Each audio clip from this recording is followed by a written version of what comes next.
A las puertas del siglo XXI, la vieja aspiración de erradicar las enfermedades infecciosas está muy lejos de haberse conseguido. Solo se ha vencido la viruela.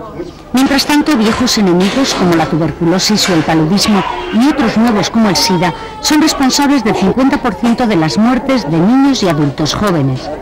La mayoría de países en vías de desarrollo, donde la tercera parte de la población vive con ingresos inferiores a $1 diario. Muchas de estas enfermedades podrían erradicarse con actuaciones muy baratas.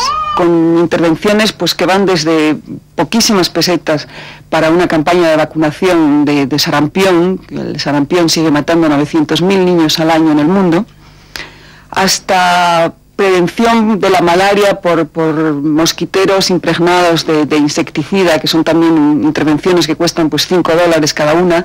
Con la campaña que hoy inicia la OMS hace un llamamiento a los políticos y a los responsables de cooperación para que destinen más recursos a desarrollo. La lucha nuestra cada vez más es aliviar la pobreza, reducir la pobreza, porque eso va a tener una consecuencia en la salud. En España, el 6% de las muertes se deben a enfermedades infecciosas, en buena parte relacionadas con el SIDA.